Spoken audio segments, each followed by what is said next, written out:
मुझे याद है हमारे दिल्ली का पार्लियामेंट के बाजू में जो हमारा गुरुद्वारा है उसमें भी ऐसा ही कार्यक्रम हुआ था और उसके उद्घाटन के लिए मैं गया था।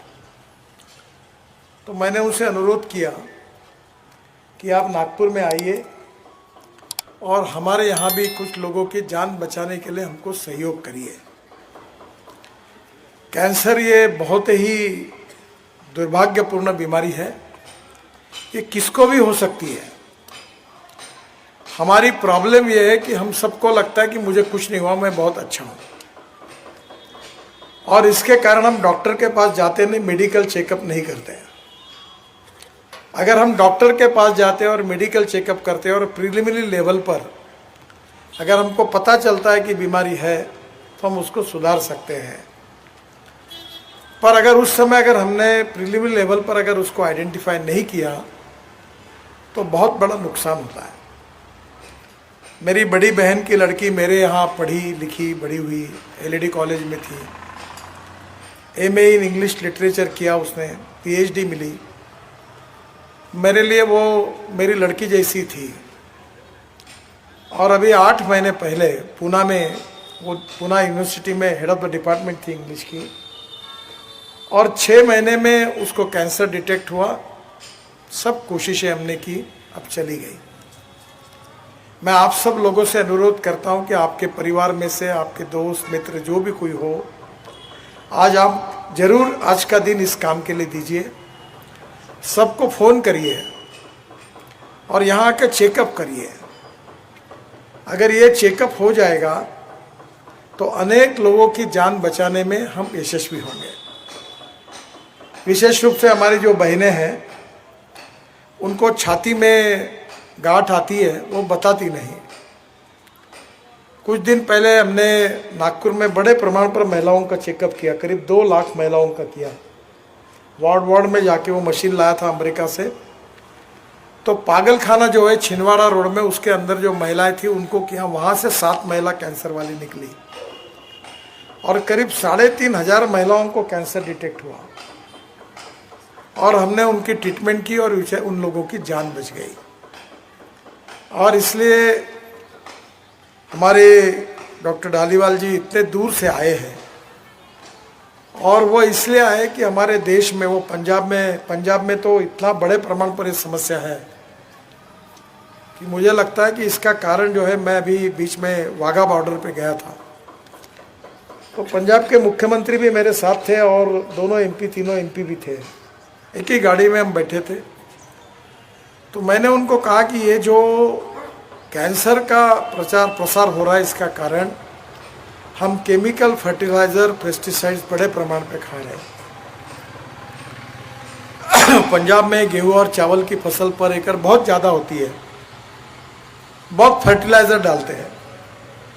तो मैंने मुख्यमंत्री जी को कहा कि हमने अभी हमारे यहाँ ड्रोन लाए हैं और नैनो यूरिया से स्प्रेइंग किया, तो 1 एकड़ गन्ने में 4 बोरे यूरिया की जगह पर 2 बॉटल में काम हुआ। यानी 2 बॉटल में काम होने से किसान का भी फायदा हुआ। अगर हम यूरिया फेंकते तो 75% वेस्ट होता है, ज़मीन में जाता है, और 25% प्लांट को जाता है। पर अगर हमने ड्रोन से स्प्रेइंग किया तो 25% वेस्ट होता है, 75% प्लांट को जाता है, पैसे की भी बचत होती है। धीरे धीरे हमको केमिकल पेस्टिसाइड्स फर्टिलाइजर्स इनसे दूर होना होगा। आप में से अनेक लोग पंजाब के साथ जुड़े हुए हैं। पंजाब में एक गाड़ी निकलती है, उसका नाम है कैंसर एक्सप्रेस। पंजाब को लगकर वो राजस्थान की बॉर्डर है, वहाँ यही स्थिति है। और गंगानगर के बाद में जो एरिया, उधर भी बड़े प्रमाण पर यही समस्या है। हमारे प्रिय कोई माता पिता पुत्र लड़की बहन हम गंवा रहे हैं, और इसका कारण ये है कि हमारे में, हम सुशिक्षित होने के बाद में भी एक अज्ञान है कि चेकअप करने की कोई ज़रूरत नहीं, मैं ठीक हूँ। आपको मालूम होगा अर्जुन दास कुकरेजा जी को कैंसर हुआ, वो हेल्दी थे। गंगाधर फडणवीस को कैंसर हुआ, वो काफ़ी मजबूत थे, पर कैंसर ने उनको पूरी तरह ख़त्म कर दिया। तो आदमी कितना भी स्ट्रांग हो, उसको कैंसर होने के बाद ये ऐसी बीमारी है कि आदमी का बिल्कुल सर्वनाश किए बिना रुकती नहीं। और आज हम गुरुद्वारे के सामने खड़े हैं। हम गुरु का स्मरण कर रहे हैं। मैं आपसे सबसे अनुरोध करता हूं कि आप घर जाकर 10-20 फोन करिए, आपके रिश्तेदारों को, मित्रों को, परिवारजनों को, जो भी कुछ होगा उनको बोलो यहाँ आइए। यहाँ कोई पैसा नहीं ले रहे। डॉक्टर साहब ने बिल्कुल सही कहा कि शाल में और पुष्पगुच्छ में क्यों पैसा खर्चा करते हो, ये दवाई में खर्चा करो। और ये जो गरीब लोग हैं जो कहीं जा नहीं सकते, उनकी मदद करो। मैं ये काम बहुत ईमानदारी से अनेक सालों से करता हूँ। अभी हमारे पास ऐसी 5 गाड़ियाँ हैं और ये जो आंखें जांच करने का 1 लाख लोग नागपुर का हमने आंखें जांच की। 1,500 से ज़्यादा लोगों का कैटरैक्ट के ऑपरेशन मुफ्त करके दिए। और जो कान में जिनको सुनने में नहीं आता था, उसमें मैं आपको मजाक बताता हूँ, मैंने एक स्पेशल डिजिटल मशीन लाया हूँ। 1500 रुपये में देते, जिसकी मार्केट में 1500 रुपये कीमत है। तो एक प्रोफेसर थे, मैं उनके घर में मृत्यु हुई इसलिए मिलने के लिए गया। मैं बोलता था, उनको सुनने में नहीं आता था। उन्होंने कहा कि मैंने कहा ये मशीन क्यों नहीं लगाते? बोले कुछ नहीं होता। मैंने कहा मेरे पास डिजिटल मशीन है। नहीं, बोले कुछ नहीं होता। मैंने तुरंत मंडलेकर को बोला, डिजिटल मशीन लाया, उनको लगा दिया। अब ऐसा सुनने लगे कि उनका जीवन बदल गया। एक हमारे गायकवाड़ करके MS बैंक में ऑफिसर थे, वो भी हताश हो गए थे। ऐसे ही मेरे आए, कुछ सुनने में नहीं आ रहा था। मैंने बोला इनको मशीन लगाओ। मशीन लगाया। अब मुझे फोन आया कि अब मेरी पत्नी चुपचाप क्या बोलती है वो भी मैं सुनता हूँ। वो मेरे को गाली दे रही तो मेरे ध्यान में आता। बोले इतना मशीन सेंसिटिव है। तो मेरा आपसे अनुरोध है कि उपाय है।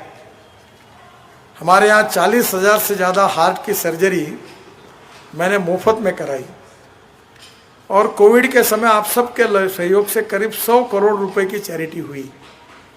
मेरा विश्वास है कि मैं वैसे बड़ा दबंग हूँ और मैं राजनीति में हूँ, पर मैंने तय किया मैं आपके पास अब फोटो वीटो लगाऊंगा नहीं।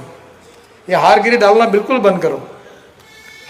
हम लोगों ने गरीबों की सेवा करना, यही राजकारण है। मैं हमारे सब लोगों को बोलता हूँ, गरीब गरीब होता है। गरीब को जात, पंथ, धर्म और भाषा नहीं होती। हिंदू हो, मुसलमान हो, जैन हो, क्रिश्चियन हो, कैंसर किसी को नहीं छोड़ता। और इसलिए हमें इंसानियत की बात को अमल करना है, सेवा करनी है। बहुत सही बात डॉक्टर साहब ने कही कि लंगर भी आवश्यक है, पर अब दवाई का लंगर शुरू करें। डॉक्टर साहब, कोविड के समय यहाँ रेमडेसिविर का ब्लैक मार्केट शुरू हुआ। 15-15 हज़ार, 20-20 हज़ार रुपये में। कुछ होशियार लोग ऐसे ही समाज में हैं कि उन्होंने इंजेक्शन खरीद के रखे और ब्लैक में बेचने लगे। मैंने तय किया, मैंने एक वर्धा में एक फैक्ट्री थी, उसको बुलाया, उसको लाइसेंसेस दिलाया और 25 दिन के अंदर रेमडेसिविर बनाया।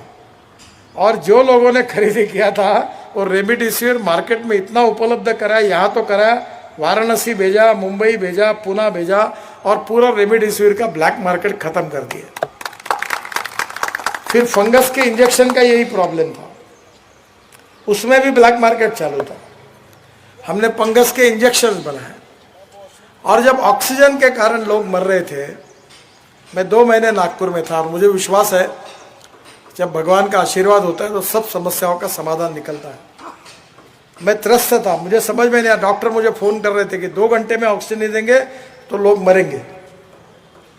फुटपाथ पर लोग मरे, वैसे घटनाएं यहाँ हुई। तो मेरे मन में कल्पना आई और मैंने चीफ ऑफ द एयरफोर्स को फ़ोन किया। मैंने कहा मुझे आपका हवाई जहाज चाहिए। बोले किस लिए? तो मैंने कहा विशाखापट्टनम से और उड़ीसा से, अंगुल से मैं ऑक्सीजन लाता हूँ नागपुर में। तो खाली ट्रक हवाई जहाज में जाएगा, उधर जाएगा, ऑक्सीजन लेके आएगा। तो उन्होंने मुझे कहा सर वो ऑक्सीजन भर के जो ट्रक है वो तो मैं आपको परमिट नहीं कर पाऊँगा, पर अब ऑक्सीजन निकालने के बाद मैं खाली ट्रक तुरंत वहाँ पहुँचाऊँगा और वो लेके आऊँगा, क्योंकि उस समय ट्रक का भी शॉर्टेज था। वो प्यारे खान करके अपने नागपुर के ट्रांसपोर्टर है, मैंने उनको कलेक्टर ऑफिस में जिम्मेदारी दी। उन्होंने बहुत अच्छा काम किया। अब उनको ऑक्सीजन मैन कहते हैं। और हमने पूरे ट्रक हवाई जहाज में डालकर वहाँ भेजे, ऑक्सीजन लाया। और नागपुर के और विदर्भ के हमने ऑक्सीजन बुल्ढाना तक मराठवाड़ा तक ऑक्सीजन दिया और अनेक लोगों की जान बची, नहीं तो अनेक लोगों की मृत्यु हो जाती थी। और इसलिए मैं आपसे अनुरोध करता हूँ कि ये जो डॉक्टर साहब लंदन से आए हैं, इनको कोई काम धंधा नहीं, इसलिए नहीं आए। वो भी करोड़ों में कमाई कर सकते हैं, बड़े विख्यात डॉक्टर हैं वहाँ के, मैं जानता हूँ उनको। सब छोड़ छाड़ करके वो आए, क्योंकि वो नागपुर में दूसरी बार आए। पहली बार हमारे महल के कल्याणेश्वर मंदिर में मैंने उनका सत्कार किया, तब वो ब्रिटिश प्रधानमंत्री के साथ ये G20 के कार्यक्रम के लिए आए थे। तो उन्होंने G20 का जो डेलीगेशन था यूके का, जिसमें वो थे, वो छोड़ दिया और मुझे नागपुर जाना है, नितिन गडकरी को मिलना है, ऐसा कहकर वो नागपुर आए। हमने उनका मंदिर में बहुत बड़ा सत्कार किया। बाद में मैं दिल्ली के नकाबगंज गुरुद्वारे में उनके कहने पर इसी कार्यक्रम के लिए गया था और मैंने उनसे अनुरोध किया था कि आप नागपुर आइए। आज वो अपनी गाड़ियाँ लेकर आए, सब निःशुल्क का कार्यक्रम है। आप जितने लोग बैठे उनसे मेरा अनुरोध है, अपने घर में ऐसे होशियार लोग निकलेंगे, नहीं मैं ठीक हूँ, मेरे को कुछ नहीं हो रहा है, ये ऐसे शाने लोगों को बोलो तेरी ज़्यादा शानपना मत लगा, बोलना चुपचाप जाओ सर्टिफिकेट लेके आओ। ये आपको ज़बरदस्ती करना पड़ेगा, नहीं तो इनका शानपन बहुत महंगा पड़ेगा। आज होगा तो सुधर सकता है, कल गया तो जान जाएगी। तो आप सबको यहाँ ले आइए, फ़ोन करिए। उत्तर नागपुर में गरीब लोग हैं, झोपड़पट्टी में रहते, उनको लाइए, सबके ट्रीटमेंट कराइए। दवाई भी यहाँ है और आगे अगर कैंसर का ऑपरेशन करना पड़ा तो उसके लिए भी मदद करेंगे। और एक बात मैं गुरुद्वारे का उसके लिए सहयोग चाहता हूँ कि हमारे यहाँ जो लड़कियाँ 14 साल से ऊपर हैं, उन लड़कियों को हम वो वैक्सीन देते हैं सर्वाइकल कैंसर का। तो मैंने बहुत जगह पर कार्यक्रम के अभी 10-1 हज़ार लड़कियों को दिया है। तो आप अभी मैंने DPDC में मैं अपने MP फंड से वैक्सीन खरीदने के लिए 50 लाख रुपए दे रहा हूँ और ये जो पूरा वाला है उसके यहाँ से सस्ते में वैक्सीन ला रहा हूँ। आपके एरिया में जितनी लड़कियाँ ऐसी हैं 14 साल के ऊपर, 14 साल के ऊपर, उन सब लड़कियों को ये वैक्सीन देने का कैंप हम जगह जगह कर रहे हैं, ये कराइए ताकि बेचारी वो कोई लड़की को ज़िंदगी भर कैंसर की बीमारी नहीं होगी, उनका जीवन सुरक्षित होगा। हमारे यहाँ तुकाराम महाराज कहते थे, जेका रंजले गांजले त्यासी म्हणे जो आपुले, तोची साधू ओळखावा देव तेथेची जाणावा। नामदेव जी ने भी यही संदेश दिया। डॉक्टर साहब मैं बड़ा भाग्यवान हूँ, मैं नामदेव जी का जहाँ जन्म हुआ उस गांव का मैंने पूरा रोड अच्छा सीमेंट कंक्रीट का बनाया, अब उसके उद्घाटन के लिए मैं जा रहा हूँ नांदेड़ हिंगोली जिले में। तो नामदेव जी ने भी यही कहा है, सभी साधु संतों का एक ही कहना है। और इसलिए मुझे लगता है कि ये मुख में, स्तन में, गर्भथैली में, अस्थि रोग में, ट्यूमर एवं प्रोस्टेट कैंसर जो कुछ है उसकी निःशुल्क जांच, mammography, pap, smear, PSA, blood cancer, ये सब जांच आज हो जाएगी तो आपका जीवन सुरक्षित होगा। 100 साल तक आपको अच्छी उम्र मिले, आपका जीवन निरोगी रहे, अच्छा रहे, भगवान आपको ताकत दे, शक्ति दे, यही चरणों में प्रार्थना करता हूँ। और इस कैंप के लिए हमारे गुरुद्वारे की कमेटी ने, सब पदाधिकारियों ने जो सहयोग किया, सहकार्य किया है, उनको मैं हृदय से बहुत बहुत धन्यवाद देता हूँ, उनके आभार व्यक्त करता हूँ।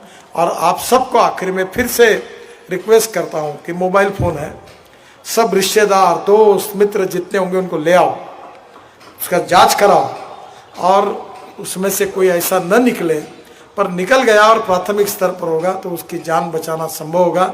जरूर इस सुविधा का आप फ़ायदा उठाइए, यही मेरा आप सबसे अनुरोध है। यही कहते हुए मैं अपनी बात को समाप्त करता हूँ। बहुत बहुत धन्यवाद, नमस्कार।